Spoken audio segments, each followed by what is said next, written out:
ವೀಕ್ಷಕರೇ ನಮಸ್ಕಾರ. ನಾನು ನಿಮ್ಮ ನಾಗರಾಜ್ ಚೋಳೂರು, ಪ್ರಖ್ಯಾತ ಜ್ಯೋತಿಷಿ, ವಾಸ್ತು ಹಾಗೂ ಸಂಖ್ಯಾಶಾಸ್ತ್ರಜ್ಞರು ಮಾತನಾಡ್ತಾ ಇರ್ತಕ್ಕಂಥದ್ದು. ವೀಕ್ಷಕರೇ, ಇವತ್ತಿನ ಸಂಚಿಕೆಯಲ್ಲಿ ಕುಂಭರಾಶಿಯವರ ಏಪ್ರಿಲ್ ತಿಂಗಳ ಗೋಚಾರ ಫಲಾಫಲಗಳು ಮತ್ತು ಪರಿಹಾರಗಳ ಬಗ್ಗೆ ತಿಳಿಸ್ಕೊಡ್ತಾ ಇದೆ. ವೀಕ್ಷಕರೇ, ಕುಂಭರಾಶಿಯವರಿಗೆ ಈ ತಿಂಗಳು ಅಂದರೆ ಏಪ್ರಿಲ್ ತಿಂಗಳು ಶನಿ ಭಗವಾನರು ನಿಮ್ಮ ರಾಶಿಯನ್ನು ಬಿಟ್ಟು ಮೀನ ರಾಶಿಯನ್ನು ಪ್ರವೇಶ ಮಾಡಿರ್ತಾರೆ. ನಿಮ್ಮ 5ನೇ ವರ್ಷದ ಶನಿ ದೋಷ ಮುಕ್ತಾಯವಾಗಿರುತ್ತೆ. ಇನ್ನು 2.5 ವರ್ಷಗಳ ಕಾಲ ನಿಮಗೆ ಶನಿ ದೋಷ ಇರುತ್ತೆ. ಈ ಶನಿ ದೋಷದ ಪ್ರಭಾವದಿಂದ ಕೆಲವೊಂದು ಸಮಸ್ಯೆಗಳಿಗೆ, ಇಕ್ಕಟ್ಟುಗಳಿಗೆ ಸಿಗಾಕಿಕೊಳ್ಳುವ ಸಾಧ್ಯತೆ ಇರೋದರಿಂದ ವಿಶೇಷವಾಗಿ ಶನಿ ಭಗವಾನರಿಗೆ ಸಂಬಂಧಿಸಿದ ಪರಿಹಾರಗಳನ್ನು ಮಾಡ್ಕೊಂಬೋದು ಬಹಳ ಒಳ್ಳೆಯದು. ಶನಿವಾರಗಳಂದು ಕಟ್ಟಿಂಗ್ ಶೇವಿಂಗ್ ಎಲ್ಲ ಮಾಡಿಸ್ಬಾರ್ದು, ನಾನ್ ವೆಜ್ ತಿನ್ನಬಾರ್ದು, ಕಪ್ಪು ಮತ್ತು ನೀಲಿಯ ಬಣ್ಣದ ವಸ್ತ್ರಗಳು ಶುಭಪ್ರದವಲ್ಲ. ಬನ್ನಿ ಪತ್ರೆ, ಬಿಲ್ವ ಪತ್ರೆಯನ್ನು ಅರ್ಪಣೆ ಮಾಡಿ ಪೂಜಾ ಸಾಮಗ್ರಿಗಳೊಂದಿಗೆ ಎಳ್ಳೆಣ್ಣೆಯ ದೀಪ ಹಚ್ಚಿ, ಎಳ್ದೀಪ ಹಚ್ಚಿ, ಎಳ್ಳೆಣ್ಣೆ ಅಭಿಷೇಕವನ್ನು ಮಾಡಿಸಿ ಶನಿ ಭಗವಾನರಿಗೆ 8 ಸುತ್ತು ಪ್ರದಕ್ಷಿಣೆಯನ್ನು ಹಾಕಿ, ಹಾಗೆ ಅಲ್ಲೇ ನವಗ್ರಹಗಳಿದ್ದರೆ 9 ಸುತ್ತು ಪ್ರದಕ್ಷಿಣೆ ಹಾಕಿ ವಿಶೇಷವಾಗಿ ಕೈ ಮುಗಿದು ಪ್ರಾರ್ಥನೆ ಮಾಡ್ಕೊಂಬೋದು ಬಹಳ ಒಳ್ಳೆಯದು. ಇಲ್ಲಿ ನೀವು ರಾತ್ರಿ ಟೈಮ್ ಪ್ರಯಾಣ ಮಾಡೋ ಸಂದರ್ಭ ತುಂಬ ಎಚ್ಚರಿಕೆಯನ್ನು ವಹಿಸಿ, ಮಾತಿನ ಗಡಿಬಿಡಿಯಲ್ಲಿ ತೊಂದರೆಗೆ ಸಿಲುಕಿ ಸಮಸ್ಯೆಯನ್ನು ಮೈ ಮೇಲೆ ಎಳೆದುಕೋಬೇಡಿ.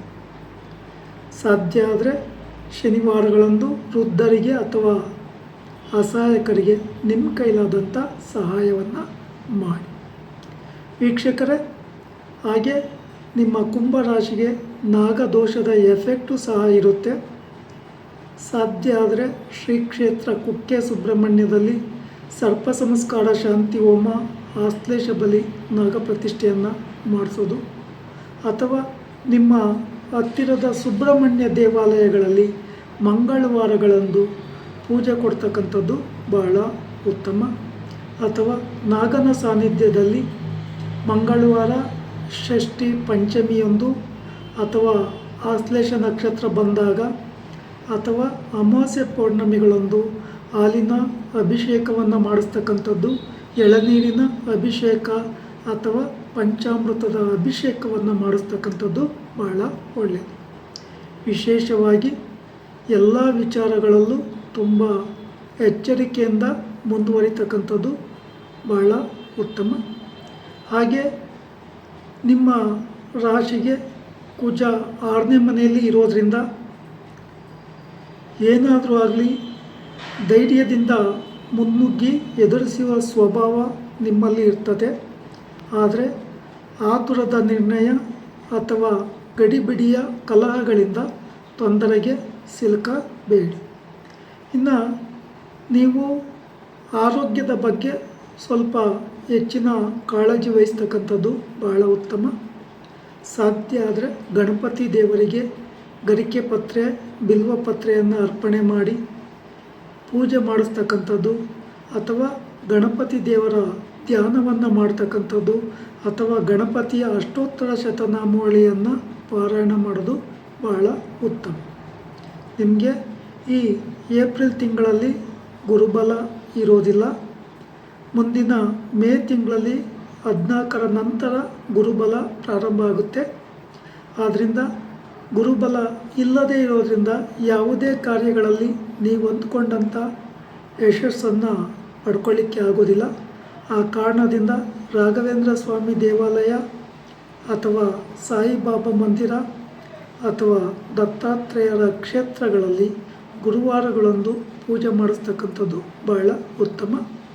ಹಾಗೆ ನಿಮ್ಮ ರಾಶಿಗೆ ವಿಶೇಷವಾಗಿ ಪಶ್ಚಿಮ ದಿಕ್ಕು ಶುಭಪ್ರದವಾಗಿರ್ತದೆ.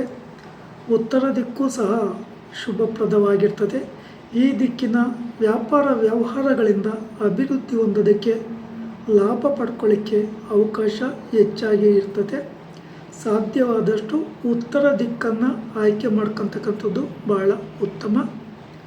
ಶನಿವಾರಗಳಂದು ಯಾವುದೇ ಶುಭ ಕಾರ್ಯ, ಹೊಸ ವ್ಯಾಪಾರ ವ್ಯವಹಾರ, ಇನ್ನಿತರೆ ವಿಚಾರಗಳ ಮಾತುಕತೆಗೆ ಶುಭಪ್ರದವಲ್ಲ. ಶುಕ್ರವಾರ, ಬುಧವಾರ ಅತ್ಯಂತ ಶುಭಪ್ರದವಾಗಿ ಇರ್ತದೆ. ಈ ದಿನಗಳಲ್ಲಿ ನಿಮ್ಮ ಹೊಸ ವ್ಯಾಪಾರ ವ್ಯವಹಾರಗಳನ್ನು ಮಾಡ್ಕೊತಕ್ಕಂಥದ್ದು ಬಹಳ ಉತ್ತಮ. ವೀಕ್ಷಕರೇ, ನಿಮ್ಮ ರಾಶಿಗೆ ಸಮಸ್ಯೆಗಳು ಕಂಡು ಬಂದಾಗ ಸಾಧ್ಯ ಆದರೆ ಆಂಜನೇಯನ ದೇವಸ್ಥಾನಗಳಲ್ಲಿ ತುಳಸಿ ಹಾರ, ಬಿಲ್ವಪತ್ರೆಯನ್ನು ಹಾರ ಹಾಕಿಸಿ ಹನುಮಾನ್ ಚಾಲೀಸ್ ಪಾರಾಯಣ ಮಾಡೋದು ಬಹಳ ಉತ್ತಮ. ವಿಶೇಷವಾಗಿ ಕುಟುಂಬಕ್ಕೆ ಸಂಬಂಧಪಟ್ಟ ವಿಚಾರಗಳಲ್ಲಿ ಮನಸ್ತಾಪಗಳು ಬರದಲೇ ಇರೋ ರೀತಿಯಲ್ಲಿ ಎಚ್ಚರಿಕೆ ವಹಿಸಿ. ವೀಕ್ಷಕರೇ, ಈ ವಿಡಿಯೋ ಇಷ್ಟ ಆಯಿತು ಅಂದರೆ ಲೈಕ್ ಮಾಡಿ, ಶೇರ್ ಮಾಡಿ, ಸಬ್ಸ್ಕ್ರೈಬ್ ಆಗಿ, ಆ ಲೈಕನ್ನು ಒತ್ತಿ, ಬೆಲ್ ಐಕನ್ ಒತ್ತಿ. ನಮಸ್ಕಾರ.